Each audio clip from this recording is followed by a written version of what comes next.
Hello बच्चों, इसके पहले वाले वीडियो में हमने पढ़ा था वर्ग व आयत के परिमाप के बारे में। इस वीडियो में हम सीखेंगे वर्ग व आयत का क्षेत्रफल निकालना। क्षेत्रफल का अर्थ होता है किसी भी आकार के द्वारा घेरी गई कुल सतह की माप। जैसे अगर हम एक वर्ग की बात करें, वर्ग अर्थात चार भुजाओं से घिरी आकृति जिसकी चारों भुजाएं बराबर होती है। अगर हम इसकी पूरी सतह की बात करें जो इस वर्ग ने घेर रखी है, तो ये है इस वर्ग का क्षेत्रफल। इसी प्रकार किसी आयत के द्वारा घेरी गई सतह की माप होती है उस आयत का क्षेत्रफल। वर्ग व आयत के क्षेत्रफल को निकालने के लिए हम कुछ सूत्रों का उपयोग करते हैं। जैसे चूंकि वर्ग में सारी भुजाएं बराबर होती है, तो जब हमें किसी वर्ग का क्षेत्रफल निकालना होता है तो उसके लिए हम जिस सूत्र का उपयोग करते हैं वो होता है भुजा गुणित भुजा। जब हम दी गई वर्ग की भुजा को दो बार लिख के उनका गुणा करते हैं तो हमें उस वर्ग का क्षेत्रफल मिलता है।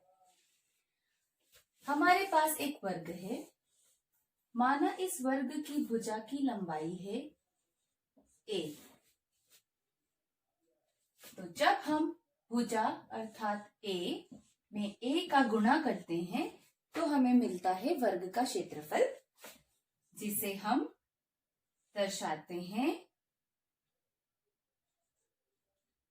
a वर्ग इकाई।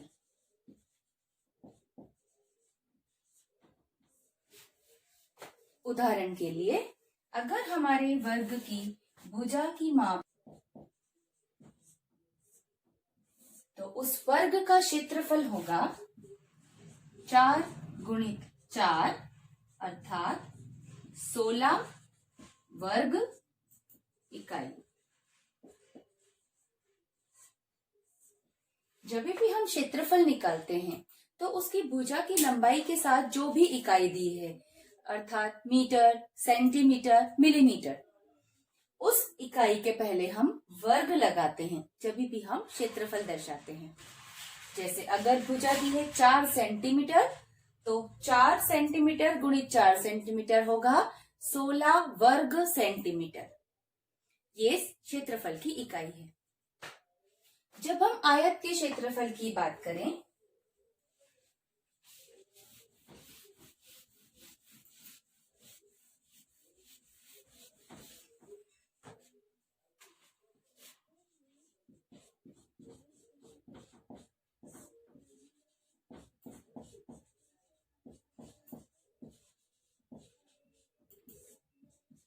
क्योंकि आयत की लंबाई और चौड़ाई अलग अलग होती है, वर्ग में लंबाई चौड़ाई समान होती है। यहाँ हमने देखा समान थी, इसीलिए हमने लिखा भुजा गुणित भुजा। लेकिन अगर लंबाई और चौड़ाई अलग अलग हो जाए तब हम आयत का क्षेत्रफल निकालने के लिए लिखते हैं लंबाई गुणित चौड़ाई।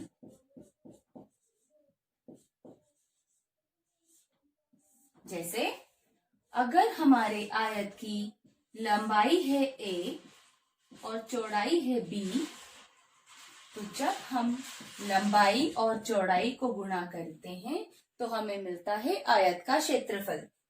और यहां भी हम इसकी इकाई लगाएंगे वर्ग इकाई। उदाहरण के लिए हमारे पास एक आयत है जिसकी लंबाई है 5 सेंटीमीटर और चौड़ाई है 3 सेंटीमीटर। तो जब हम इसका क्षेत्रफल निकालेंगे अर्थात लंबाई गुणित चौड़ाई, जब हम 5 में 3 का गुणा करते हैं तो हमें मिलता है 15। और लंबाई और चौड़ाई की इकाई दी है सेंटीमीटर, इसीलिए इसकी इकाई होगी 15 वर्ग सेंटीमीटर, जिसे इंग्लिश में लिखते हैं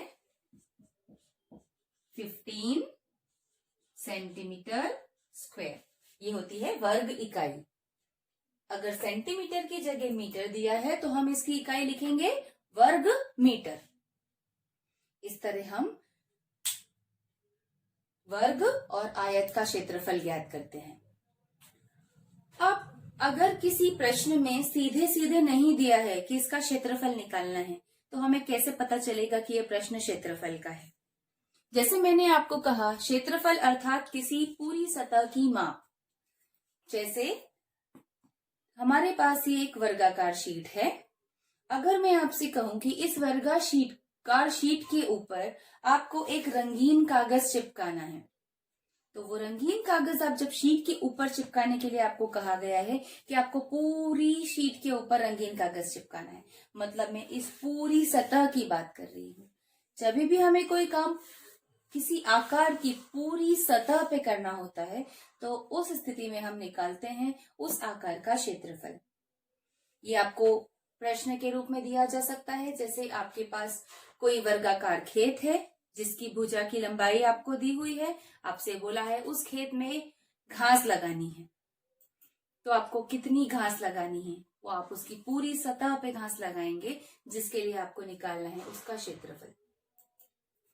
एक प्लॉट है, आयताकार है, वर्गाकार है, उसके ऊपर आपको टाइल लगानी है, उसके लिए आपको कितना क्षेत्र उसका कवर करना है टाइल लगाने के लिए, तो टाइल जो लगेगी वो पूरी सतह पे लगेगी।